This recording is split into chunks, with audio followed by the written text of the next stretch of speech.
Welcome back to mister cinema ரசிகன். இந்த video பார்க்க வந்த எல்லாருக்கும் வணக்கம். இந்த வீடியோல லேட்டஸ்டா ரிலீஸ் ஆன ஒரு சூப்பரான அடல்ட் வெப் சீரிஸை பத்தி தான் தெளிவா பார்க்க போறீங்க. இதுல நீங்க எதிர்பார்க்கிற எல்லாமே இருக்கும். சீரீஸ்ல 40 வயசாகியும் விர்ஜினாவே இருக்கிற இன்னசென்ட்டான ஹீரோக்கு ஒரு நாள் ஒரு சூப்பரான வரம் கிடைக்குது. நீ பொம்மை முன்னாடி நின்னு உன் மனசுல எந்த பொண்ணை நினைச்சு கேக்குறியோ அந்த பொண்ணு உன் கண்ணு முன்னாடி வந்து நிப்பா அப்படின்னு ஒரு மஜாவான வரம் கிடைக்க, அதை வச்சு ஹீரோ என்னெல்லாம் பண்ணாருன்னு தெரிஞ்சுக்க ஃபுல் ஸ்டோரியும் பாருங்க. சூப்பரா இருக்கும். பட் இது ஒரு ஃபேண்டசி ஸ்டோரி தானே, யாரும் சீரியஸ் எல்லாம் எடுத்துக்கிட்டு பார்க்காதீங்க. இப்படிலாம் ரியல் லைஃப்ல நடக்க வாய்ப்பே இல்ல. சோ ஜாலியா என்ஜாய் பண்ணி பாருங்க. ஒரு வேளை இப்படி ஒரு வரம் உங்களுக்கு கிடைச்சா நீங்க என்ன பண்ணுவீங்கன்னு கமெண்ட்ல சொல்லுங்க பாப்போம். சீரீஸ்ல 3 கில்மா காட்சிகள் அப்படின்னு ஹீரோ சொல்ல, மச்சான் முதல்ல வேலை இருக்கு. இந்த சீரீஸோட டைரக்ட் லிங்கை டெலகிராம் சேனல்ல கொடுத்திருக்கேன். டெலகிராம் சேனலோட ஜாயினிங் லிங்கை இந்த வீடியோவோட டிஸ்கிரிப்ஷன்ல கொடுத்திருக்கேன். ஜாயின் பண்ணி பாருங்க. சீரீஸோட ஓப்பனிங்ல கண்ணாடி போட்ட ஹீரோ சுனில காட்டுறாங்க.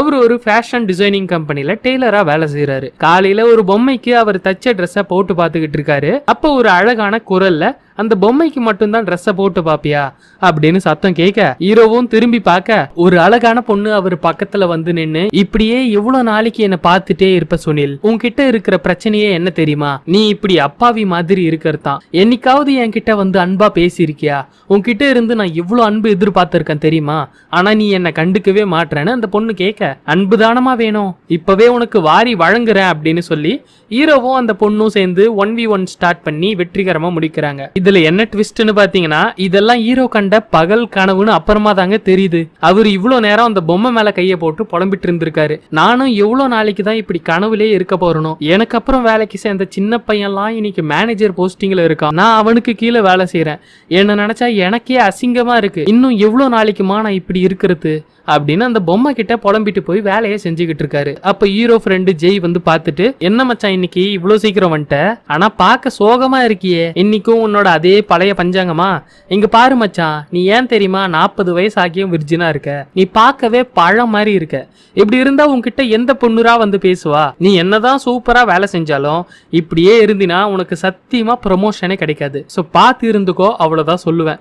உன்னோட கோவத்தெல்லாம் இந்த ட்ரெஸ் மேல காட்டிராத, இது ரோமிலா மேடம் டிசைன் பண்ண ட்ரெஸ், சோ பார்த்து பண்ணுன அப்படின்னு சொல்ல, அதை கேட்ட ஹீரோவும், ஆமா மச்சான் எனக்கும் எருமகடா வயசாகுது, இன்னும் கல்யாணம் கூட ஆகல, இந்த வயசுல நான் சின்ன பசங்க கூட பிஜில தங்கியிருக்கேன், என்னோட அப்பா அம்மா வேற உடம்பு சரியில்லாம இருக்காங்க, இப்படி ஒரு கன்றாவியான வாழ்க்கையை வாழ்றதுக்கு கேவலமா இருக்குன்னு சொல்லி புலம்பிட்டு இருக்காரு. அப்போ அவங்க ஆபீஸ்ல வேலை செய்யற Sudha aunty Romila madam stitch பண்ண கொடுத்த ட்ரெஸ் எடுத்துட்டு வந்து 2 வெட்டி பசங்களும் வேலை செய்யாம என்னதான் பண்றீங்க அப்படின்னு கலாய்ச்சிட்டு அந்த ட்ரெஸ்ஸை ஹீரோ கிட்ட கொடுத்து, இதை ஒழுங்கா ஸ்டிச் பண்ணி ரோமிலா மேடம் எடுத்துட்டு வர சொன்னாங்க, சோ ஒழுங்கா பண்ணிருன்னு ஹீரோவை ஒரு மாதிரி கேவலமா பார்க்க, அப்ப கூட இருந்த ஹீரோவோட ஃப்ரெண்டு, சுதா மேடம் எங்களெல்லாம் கண்டுக்க விட மாட்டீங்க அப்படின்னு கேட்க, உங்களை மாதிரி லோ கிளாஸ் பசங்க கூட எல்லாம் நான் பேச மாட்டேன் புரியுதா, எனக்கு இன்னைக்கு அர்ஜுன் சார் கூட ஒரு இம்பார்ட்டன்டான மீட்டிங் இருக்கு, சோ எனக்கு டைம் ஆயிருச்சு நான் வரேன் அப்படின்னு சொல்லிட்டு சுதா ஆண்டி போயிடுறாங்க. அப்ப ஹீரோ அவர் ஃப்ரெண்டு கிட்ட, இந்த அம்மா மீட்டிங்னு சொல்லிட்டு என்ன கில்மா வேலை பார்க்க போகுதுன்னு நமக்கு தெரியாதா என்ன, ஆனா இருந்தாலும் ஓவரா சீன் போடுது இல்ல, இது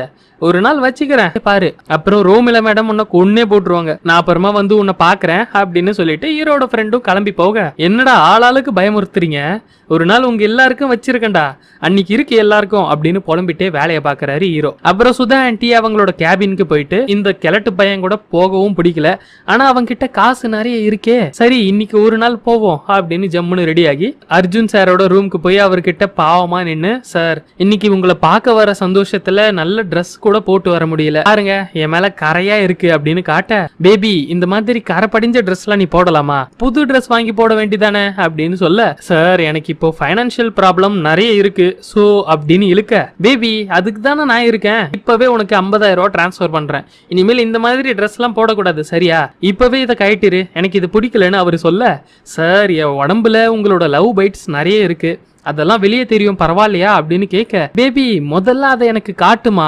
பார்க்கணும்னு சொல்ல, உடனே சுதா ஆண்டி எல்லா லவ் பைட்ஸையும் கலட்டி காட்டி அவரு முன்னாடி டான்ஸ் ஸ்டெப் எல்லாம் போட்டு 2 பேரும் 1v1 பண்ணிட்டு, யாரும் பாக்குறதுக்கு முன்னாடி இங்கிருந்து போயிருஎன்ன அப்படின்னு அர்ஜுன் சார் சுதா ஆண்டியை அனுப்பிடுறாரு. அப்படியே இந்த பக்கம் நம்ம ஹீரோ ஒரு பொம்மையை கட்டி பிடிச்சி, நீ தாமா நான் சொல்ற எல்லாமே கேட்கிற, உன்னதான் எனக்கு ரொம்ப பிடிச்சிருக்கு, உனக்கு மட்டும் உயிர் இருந்தா நான் உன்னையே கல்யாணம் பண்ணிப்பேன், என்ன பண்றது அதான் உனக்கு இல்லையே அப்படின்னு பைத்தியம் மாதிரி பேசிக்கிட்டு இருக்காரு. சொல்றாரு. அப்ப சுதா ஆண்டி ஹீரோவை பார்த்துட்டு, கடைசி வரைக்கும் நீ பொம்மை கூட தாண்டி ரொமான்ஸ் பண்ணிக்கிட்டு இருக்க போற, நீ இப்படியே இருந்தீன்னு வச்சுக்கோயேன் உன் மூஞ்சிக்கெல்லாம் எந்த பொண்ணும் வரமாட்டா அப்படின்னு கலாய்ச்சிட்டு போயிடுறாங்க. உடனே ஹீரோக்கு பயங்கர கோவம் வந்து, அடியே குள்ளச்சி உனக்கு எவ்வளவு கொழுப்பு இருந்தா இப்படி பேசுவ, உனக்கு இருக்குடி ஒரு நாள் அப்படின்னு சொல்லிட்டு அன்னைக்கு ஈவினிங் பிஜிக்கு போனா அவர் கூட தங்கியிருந்த 3 பசங்களும் பிஜியை காலி பண்ணிக்கிட்டு இருக்கானுங்க. ஹீரோக்கு ஒண்ணுமே புரியாம எல்லாரும் எங்கடா போறீங்க அப்படின்னு கேட்க, ப்ரோ தீபாவளி வருது இல்ல, அதுக்கு தான் நாங்க 2 பேரும் ஊருக்கு போறோம், வரத்துக்கு 1 வாரம் மேல ஆகும் அப்படின்னு சொல்ல, கூட இருந்த இன்னொருத்தன், ப்ரோ நான் ரூமை காலி பண்ணிட்டு போறேன்,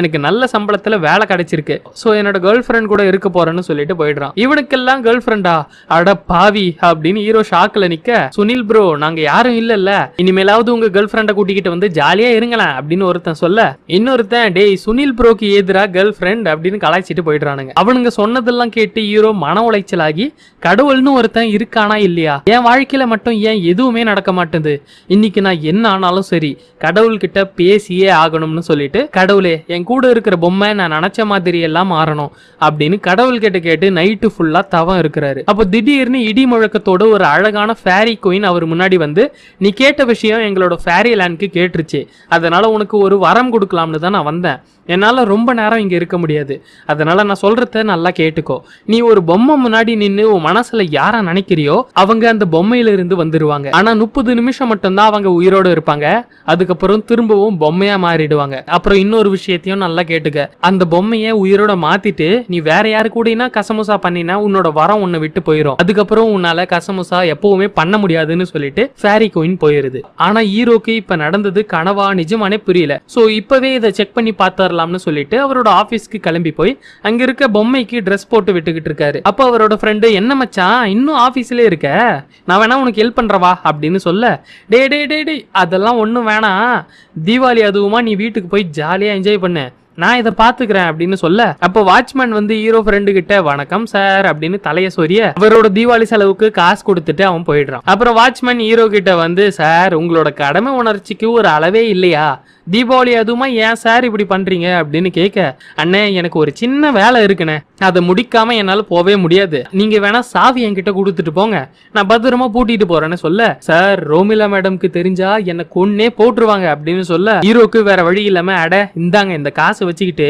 தீபாவளியை ஜாலியா போய் என்ஜாய் பண்ணுங்க அப்படின்னு நைஸா பேசி அனுப்பிட்டு அந்த பொம்மைக்கு குட்டியா ஒரு ட்ரெஸ்ஸை போட்டு விட்டு, இப்ப தெரிஞ்சிரும் ஃபேரி குயின் சொன்னது உண்மையா இல்லையா அப்படின்னு சொல்லிட்டு ஹீரோ பொம்மைக்கு முன்னாடி போய் நின்னுகிட்டு சுதா ஆண்டியா அவர் மனசுல நினைச்சு வரமா கேட்க, சுதா ஆண்டி வந்து அவரோட கண்ணு முன்னாடி நிக்கிறாங்க. ஹீரோக்கு சந்தோஷத்துல என்ன பண்றதுன்னே தெரியாம இன்னைக்கு ஒரு புடி புடிச்சிட வேண்டியதான் அப்படின்னு சொல்லிட்டு, என்னை எப்படி எல்லாம் கலாய்ச்சிருப்ப, இன்னைக்கு மொத்தமா சேர்த்து வச்சு உனக்கு கொடுக்கறேன் வாங்கிக்கோ அப்படின்னு சொல்லி சுதா ஆண்டி கூட சேர்ந்து ஹீரோ ஜாலியா 1v1 பண்ணிக்கிட்டு இருக்காரு. அப்ப கொஞ்ச நேரத்திலே 30 நிமிஷம் முடிஞ்சு போக சுதா ஆண்டி திரும்பவும் பொம்மையாவே மாறிடுறாங்க. ஹீரோக்கு அப்பதான் ஃபேரி குயின் சொன்னது ஞாபகம் வருது, காலையில வந்து உன்னை பாத்துக்கிறேன் செல்லம் அப்படின்னு சொல்லிட்டு போயிடுறாரு. அடுத்த நாள் ஹீரோவோட பக்கத்து வீட்டுக்கு புதுசா கல்யாணமான லீலான்னு ஒருத்தங்க ஷிஃப்ட் ஆகியிருக்காங்க. ஹீரோ அதை பார்த்துட்டு சந்தோஷத்துல ஆபீஸ்க்கு கிளம்பி போய் ஜாலியா வேலை செஞ்சுக்கிட்டு இருக்காரு. அப்ப அவரோட ஃப்ரெண்டு வந்து அவரை பார்த்துட்டு, என்ன மச்சான் இன்னைக்கு ரொம்ப ஜாலியா இருக்க போல, இப்படி எல்லாம் நீ இருக்க மாட்டியே அப்படின்னு கேட்க, உடனே ஹீரோ, நீ என்ன மச்சான் சோகமா இருக்கிற மாதிரி இருக்கு, என்னாச்சு அப்படின்னு கேக்குறாரு. அட என்ன மச்சான் சொல்றது, இப்பெல்லாம் நான் சொல்றது கடவுளுக்கு கேக்குதான்னு கூட தெரிய மாட்டுது அப்படின்னு புலம்புறான். உடனே ஹீரோ, டேய் அப்படி எல்லாம் பேசாத மச்சான், கடவுளுக்கு எல்லாரும் பேசுறதும் நல்லாவே கேட்கும், நீ நம்பு அப்படின்னு சொல்ல, டேய் மச்சான் உனக்கு இன்னைக்கு என்னடா ஆச்சு, இப்படி எல்லாம் நீ பேசவே மாட்டியே அப்படின்னு சொல்ல, அந்த நேரம் பார்த்து சுதா ஆண்டி வந்து பார்த்துட்டு ஹீரோ ஃப்ரெண்டு கிட்ட, ஜெய் என்னோட ட்ரெஸ் எப்படி இருக்கு கொஞ்சம் நல்லா பார்த்து சொல்ல அப்படின்னு கேட்க, அவனும் சுதா ஆண்டிய வச்ச கண்ணு வாங்காம பாத்துக்கிட்டு இருக்கான். ஆனா ஹீரோ சுதா ஆண்டிய கண்டுக்க கூட இல்ல. சோ உடனே அவங்க கோச்சிக்கிட்டு ஓடி போயிடுறாங்க.